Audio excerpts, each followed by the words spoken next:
13 years ago today, Molly Bish was abducted from her lifeguard post in Warren. Her remains were found 3 years later, but the search for her killer continues.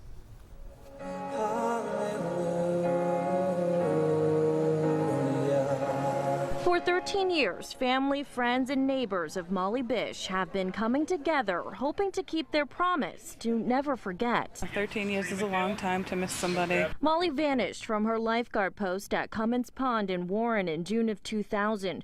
She was 16 years old, and like most teenagers, she was just starting to enjoy her freedom. Right before she disappeared, she was so excited about going to the prom, about starting these new jobs. She is a lifeguard and worked at a ice cream place in our local community, and she was happy about being able to buy her own clothes and proud of herself. Molly's body was found in the woods in Palmer 3 years later, but what happened to her remains a mystery. Still, investigators say this is not a cold case. There isn't a week that goes by that we don't get new leads on the case. People provide us more information.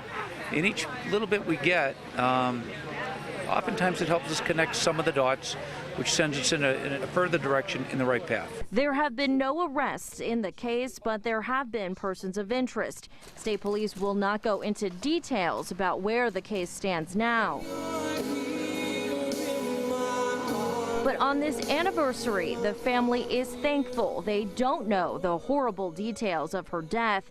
But as they have promised to never forget Molly, they also promise to never forget about finding the person who killed her. We haven't given up.